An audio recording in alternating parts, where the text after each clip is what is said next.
Good morning, everyone. Thank you all for being here.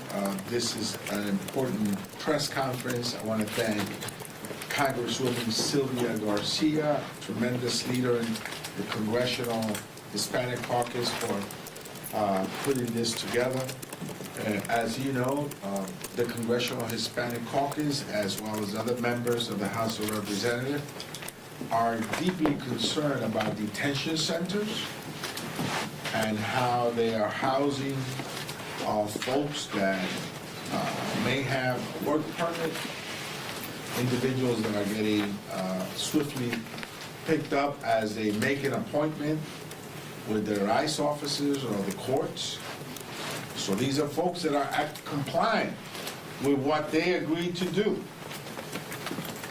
They want to stay on the straight and narrow. They want to make sure that they're within the parameters of the law. So they agree to periodically visit ICE officers or the courtroom.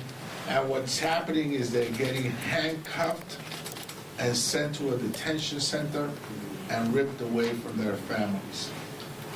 Both myself and Congresswoman Nydia Velazquez visited one of these detention centers, and we found that many of the people that were there that have been arrested and detained are parents and spouses to U.S.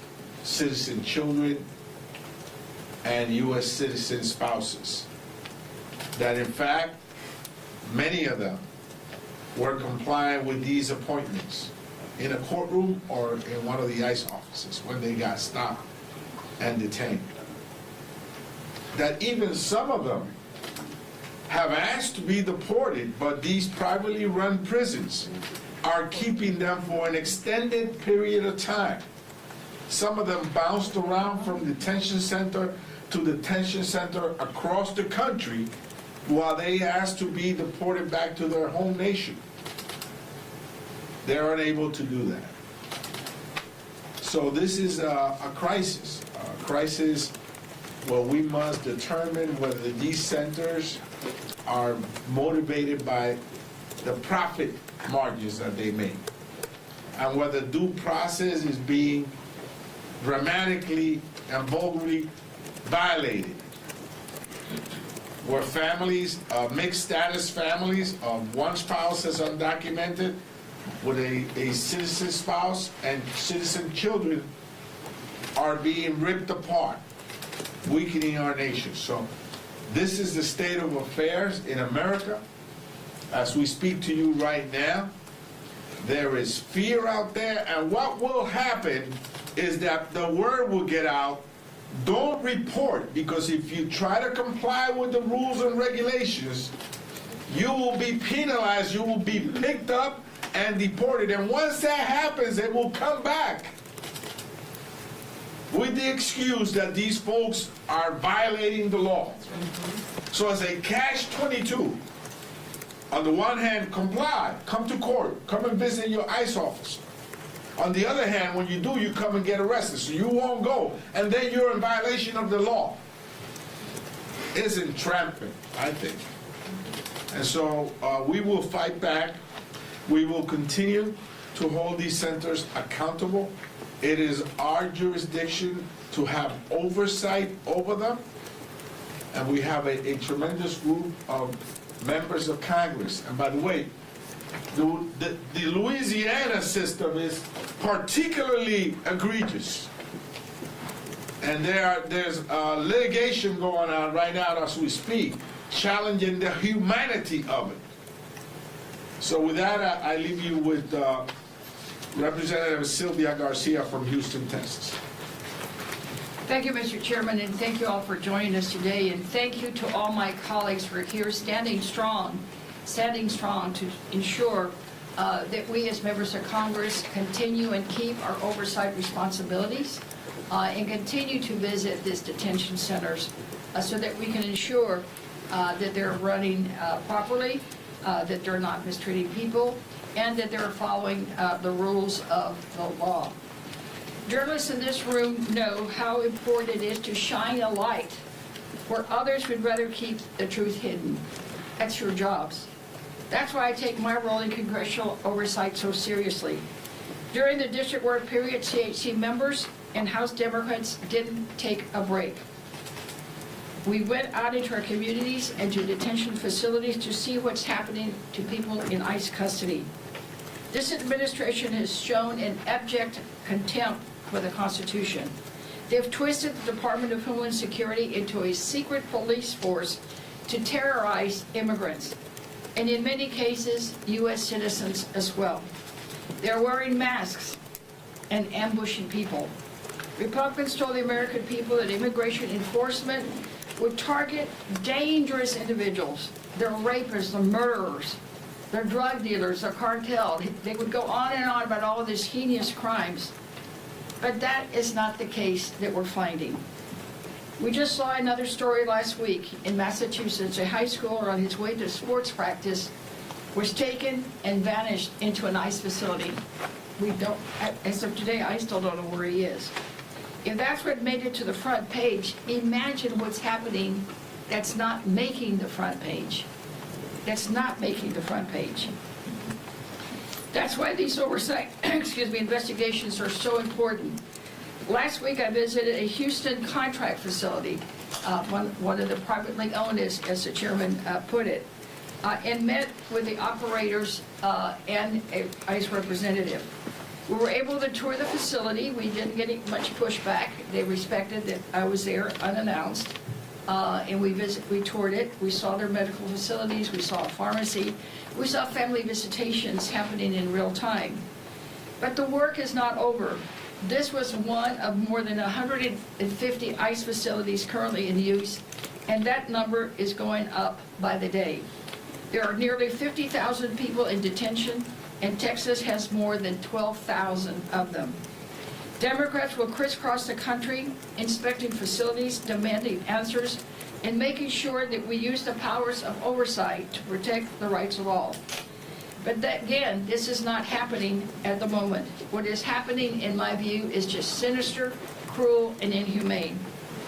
Of the 800 detainees at the facility the day I was there, I asked the so-called warden about how many of them, and I looked at him, y'all, and just said, look, you're a Texan, I'm a Texan, we know what a felony is, we know what a heinous crime is. About all of these 800 people, about how many would fit that category. And at first he says, well, we don't keep track of that. I said, well, I'm sure you do. I said, just guess. I said, just tell me, what's your guess? You're the warden. He said, oh, I would say about 10. 10 out of 800 are the people that convict in the White House talked about during his campaign, that he would go after the heinous murderers and rapists and killers.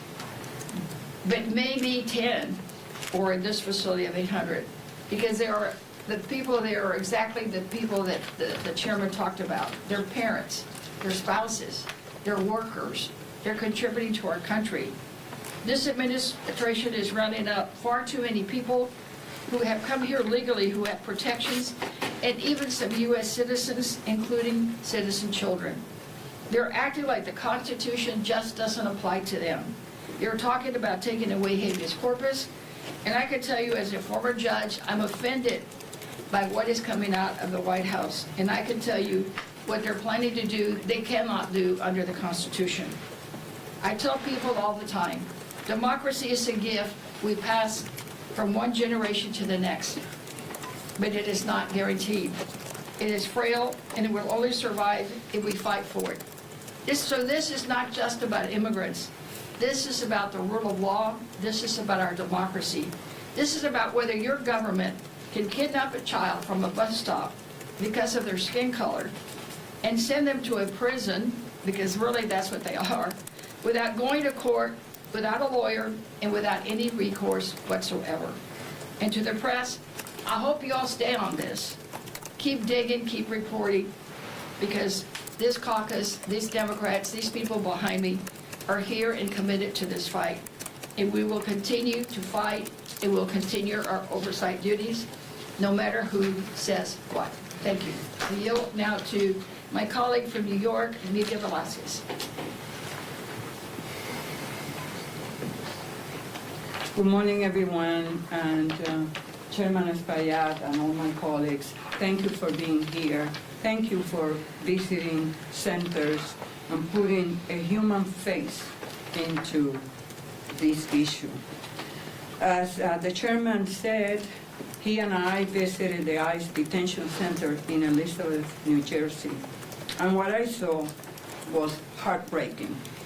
We met people who have lived here for years, who have families, and who have built lives in their communities, now suddenly uprooted. Some have been held for months with no end in sight, no clear timeline, no answers, and no way forward. Some of the people we met were detained after showing up for routine check-ins. They followed the rules and were taken away anyway. What we and our colleagues witnessed was a system being used to punish people simply for being immigrant. And we all know that cruelty is the point with this president. And we saw a private prison system profiting off that misery, making money hand over fist. We asked, and we were given information by the detainees, some of them who already asked to be deported. One, a Russian woman who asked to be deported a year ago. When I asked the warden why is she still here? Is she voluntarily want to be deported? No answer, no concrete information. Then I said, someone is making money out of the fact that she's staying here. So all these private contractors are profiting from the pain and suffering of people that comply with the law and the rules. That's what is happening. Now the next step is to check how much contributions are some people getting out of these contractors. The people we met were not violent felons. Just more evidence that Trump was lying when he said he was only going after criminals. He's going after immigrants, full stop. Mothers, union workers, green card holders, people who have lived here for decades, people with legal protections who are still being disappeared by this administration. This is what happens when a president decides the rules do not apply to him. When due process is treated as a nuisance, when people are treated like they are disposable. We have seen people deported to countries where their lives are in danger. Legal protections ignored, court orders defied, and billions in taxpayers' dollars funneled to private detention centers with no real oversight.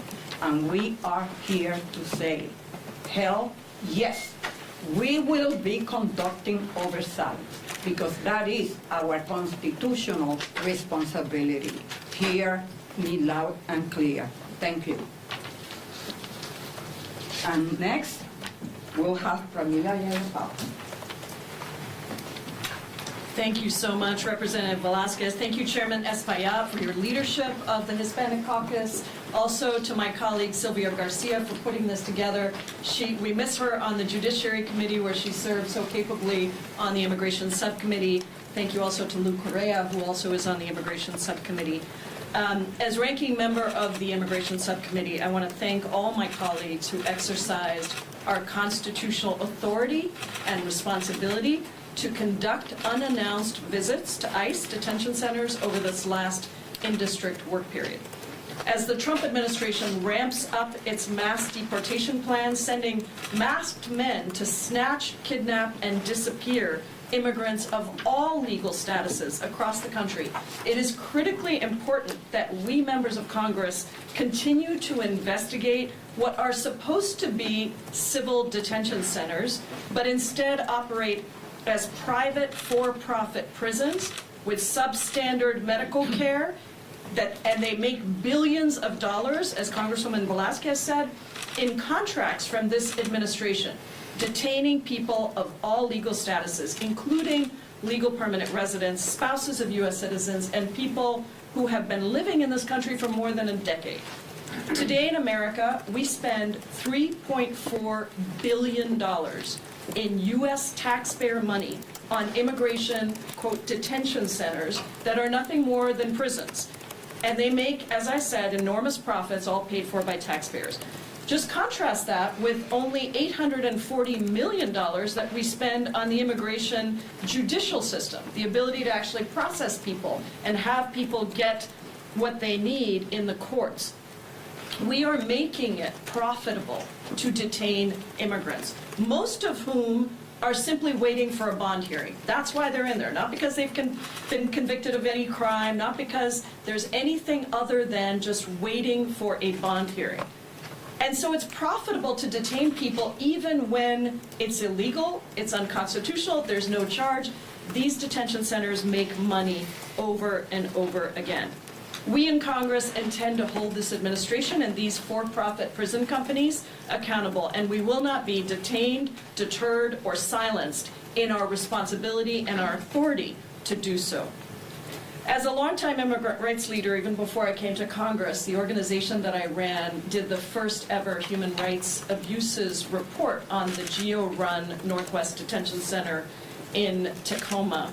And last week, with my colleagues, Representatives Randall and Representative Dexter, we paid an unannounced visit there.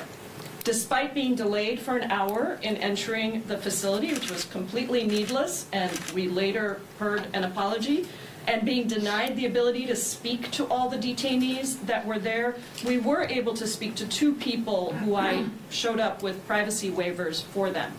The first woman has been in the country for 20 years. She was swept up in a raid at the workplace, and she was detained less than a week before she was going to get married to a U.S. citizen. The other person was a man who has been in this country for 31 years as a legal permanent resident. He's a proud member of the Machinists Union, and he's the primary provider for his U.S. citizen wife and his U.S. citizen children. These are not the so-called worst of the worst that Trump kept saying he was going to go after. These are simply people who love this country, who have been in this country for decades, who are married to U.S. citizens and have U.S. citizen children, and do not understand why the country they love would be doing this to them. I think we all believe that if Americans knew who was being imprisoned in these for-profit prisons, they would be offended that their taxpayer dollars are being spent on this. And they would understand that if this administration can do this to people who have done no wrong, who are here with legal status, avoid due process, completely undermine all the protections that are built into our Constitution, they can do that to anyone. And that is why it is so important that we continue to shine a light on this, that we call it out, and that we refuse to allow the Trump administration to get away with what they are doing. And with that, it's my great honor to introduce a tremendous representative from Louisiana, one of the places we see a lot of immigrants shipped over to us, Representative Troy Carter. Thank you. Thank you, Representative Jai Paul, and a huge thanks to the leadership and all of my colleagues behind me. I want to thank you all for being here, particularly the press, because we depend on you to transcend the lies, to advance the truth, and to dig a little deeper and ask the question, why? Why? I stood alongside a powerful, principled congressional delegation that I led in my home state of Louisiana. It was bicameral. It was Senator Markey, Congresswoman Presley, Congresswoman McGovern, and Congressman Thompson. As we visited ICE detention centers in Gina and Brazil in Louisiana, What we saw was disturbing. What we heard was unacceptable. We met with several individuals that were being detained. We met with Wendy Brio, a New Orleans area mother of 3 from my district, detained after ICE asked her to come in for her routine checkup. Ms. Brito is a volunteer in her children's classroom. She's been in the United States for 17 years. She's married to an American citizen. All of her children were born in the state of Louisiana. Ms. Brito is a model individual who shows up. She volunteers in the schools. She is an example of someone doing the right thing. She was going in for her regular, I underscore, regular checkup when she was detained. She was not told why she was being detained. She was not afforded the ability to have counsel. She was not given due process. How could this possibly be right in America? How could this possibly be right? The Fifth Amendment rights were violated. This is not about immigration enforcement. This is about targeted cruelty. This is about the Trump administration using government and its power to silence dissent, intimidate communities, and chip away at the very foundation of our Constitution. This has to mean something to everyone. Republicans and Democrats have to be concerned when our democracy and the rights that we all are afforded are chipped away unilaterally by one individual. Yeah, we should all be scared. Republicans, Democrats, independents, and the like. Because if it happened to them, it could happen to you, it could happen to us. We got to talk about this. We got to turn the lights on. And let me be clear for those who might misunderstand or choose to misinterpret. No one should be thrown into a federal custody for simply speaking their mind.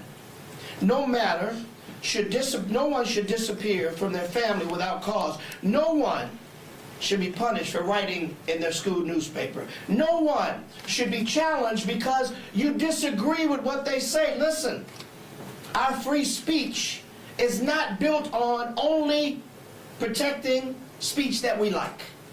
In fact, it is protected against those things even we grossly dislike.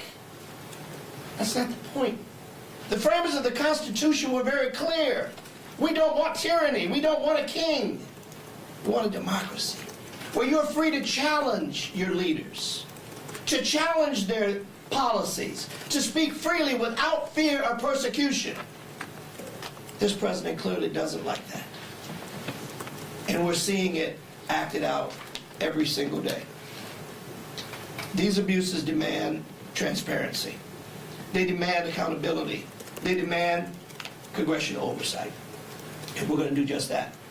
We won't stop fighting for the Wendy's of the world. We won't stop fighting for the individuals of the world who are being persecuted for no crime.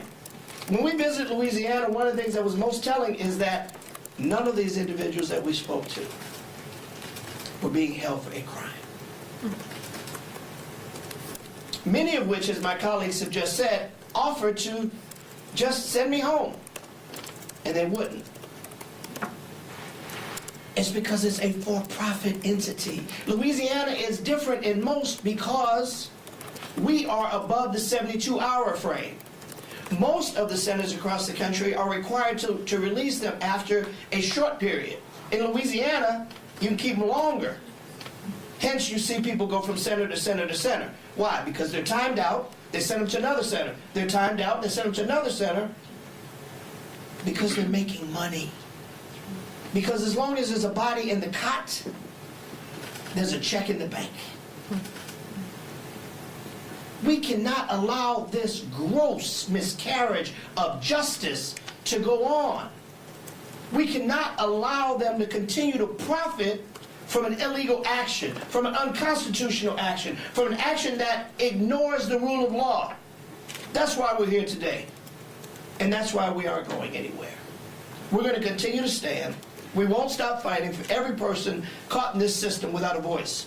And we in Congress must uphold the values of our founding fathers and the rights of all people in the United States, regardless of whether we agree with what they say or not. None of us support hate speech, anti-Semitism, or hate violence of any sort. Let's be clear. None of us are supporting anyone who incites violence, or anti-Semitic, or anti-gay, or anti-black, or anti-Asian, or anti-Hispanic, or anti-anything. But we're not going to sit back idly by and shirk our responsibility as people with oversight to check and make sure our Constitution and individual rights are being upheld to the highest extent of the law. I thank you for being here. Next, I will bring up the esteemed member, Emily Randall, for comments. Thank you. It was my second visit to Northwest Detention Center in my district this last week with Congresswoman Jayapal and Congresswoman Dexter, and I was so grateful that they made the time to come so that we could present a united front and show members of our community and our neighbors within the walls of the Northwest Detention Center that we were watching, that we were there for them, that we were listening, and that we wanted to fight for a better immigration system for all of us. You heard two of the stories of the individuals we spoke with, and just the day before we visited another legal permanent resident, a green card holder, Auntie Lynn, an SCIU worker from University of Washington, was released after being held for 3 months. For 3 months in the Northwest Detention Center as a legal permanent resident. And that her release gave hope to one of the detainees that we spoke with, who's also a legal permanent resident, who was getting support from an organization that had helped Auntie Lynn. But 3 months to hold someone who has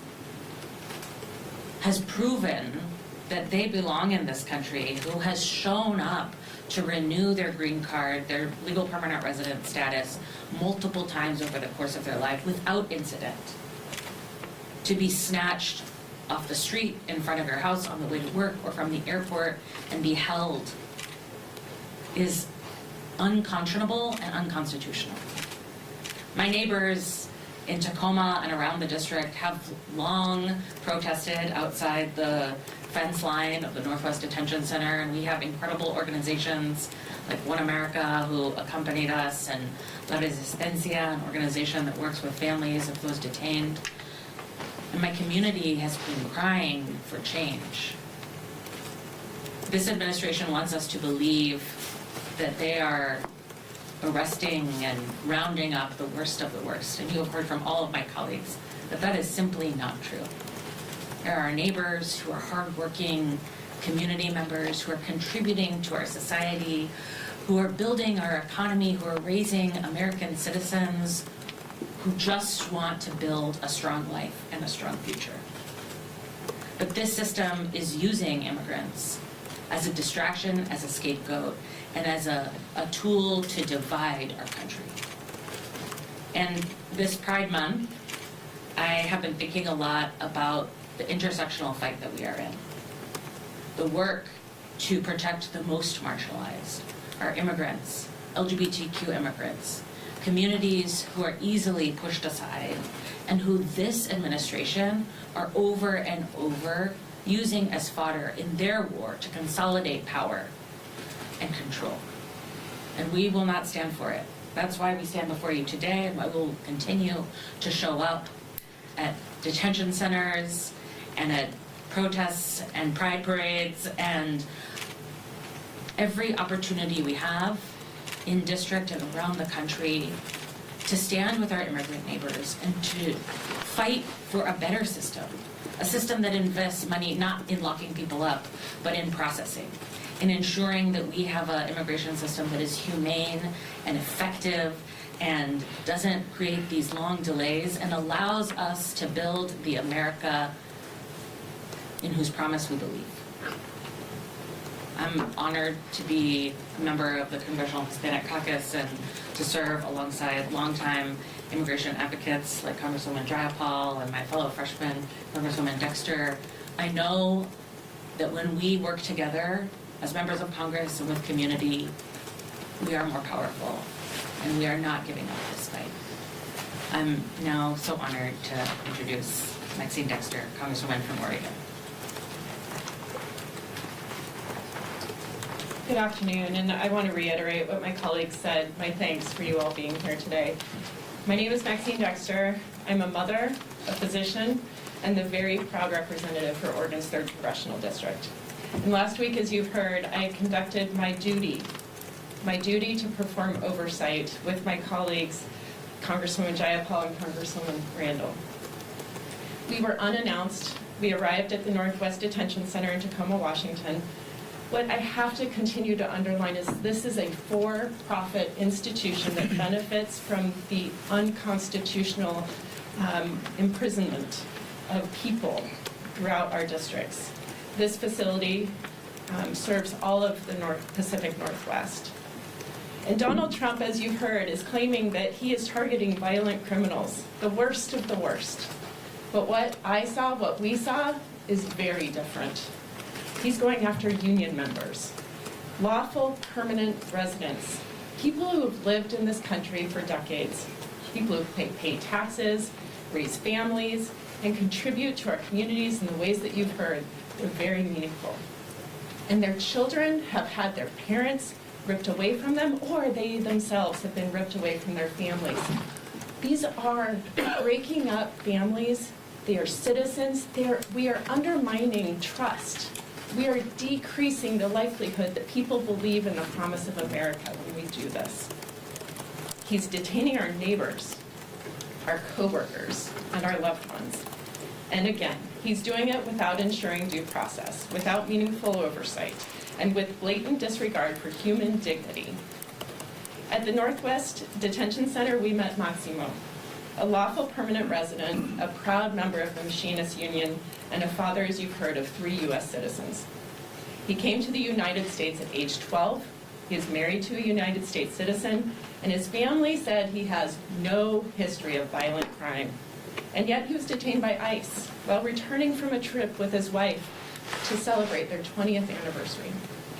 He was then sent to the Northwest Detention Center after being kept in the airport facility for 5 days. No explanation to his family, no explanation to him why he was being detained. This is not an outlier story. It is emblematic of a system that has been weaponized to instill fear, break families apart, and funnel billions of dollars into the pockets of for-profit prison contractors. And let me be clear, Trump's cruel immigration agenda is not about your safety. It is about cruelty, chaos, and control. And I'm here to say the emergency isn't coming, it is here. This is what authoritarianism looks like. But here's what gives me hope. Our communities are not powerless, and we will not stand for this cruelty. People across this country are rising up saying, enough. We refuse to accept a system that dehumanizes immigrants, tears families apart, and funnels billions into private prisons with no accountability. We are organizing, we are speaking out, and we are demanding justice. And the stakes could not be higher. Neither could our resolve. We must stay loud, we must stay focused, and know this. Every single person beside me will keep fighting every single day for a just, humane, and accountable immigration system that reflects the values that we hold as Americans. Thank you very much, and I now, back to our chair. Our last speaker is Luke I'm so Perez. sorry. Thank you very much. I want to thank the press for being here today to make sure that these stories don't go unnoticed. These are serious violations of our law, of due process. And if I can, I also echo the comments made by my colleagues here today. But let me give you a bigger context here of what we're talking about. I'm out of Orange County, California. I'm home to the biggest number of dreamers in the country. We're the fourth largest economy in the world, California. Biggest ag sector in the United States, California. Most of those workers in the ag sector are undocumented. We have the biggest manufacturing center in the United States, California. Most of those workers are what? Undocumented. My point is simple. Our economy relies on this workforce. We also, by the way, give $100 billion more to the federal government every year as Californians than we get back. We're like everybody else. We want safe streets. We don't want serious violent criminals as our neighbors. And I would ask you, would a serious violent criminal show up in a courtroom? Of course not. In my district today, these individuals are following the law, showing up according to DHS rules, ICE rules, showing up to court hearings, and they're having their removal cases dismissed. Do you get that? Show up to court for your removal case, it's dismissed. What do these individuals do? They walk out of the courtroom. Immediately as they walk out of that courtroom, they are rearrested and put into what is called an expedited removal process. You get that picture? Dismissed, expedited removal process for a process that's more expedited. Quickly get them out of the country. I would ask ICE, DHS, to think really hard. You've got individuals that are workers, part of our economy, contributing. Some have been here 20, 30 years. They're trying to comply with the law. They're following DHS directions, Homeland ICE. And when they think, I'm clear, they're rearrested. What's the incentive that you are creating or giving other individuals out there to go deeper underground? Ladies and gentlemen, this is not the way you want to run a country, the fourth largest economy in the world, or this great nation. Thank you, the press. Please follow these stories. Make sure you report them because the world needs to know what's going on. Thank you. Thank you, Lou. Thank you, Sylvia. Any questions? Yeah, Right please. here. Well, I would like to ask you about the yesterday decision of Donald Trump in relation to the entry and the entry restrictions to the country. So, what's your opinion about that? Yeah, the travel ban, I mean, he tried that before in his first term. It was one of the first actions you may remember that he took. And we stood up against it, and we're going to stand up against it again. You know, many would like us to be silent. Many would like us to hide under a rock. We will not. We will speak out. We will fight back. We will hold these detention centers accountable. We will comply with our jurisdiction to have oversight. We will ensure that due process is followed to the letter of the law.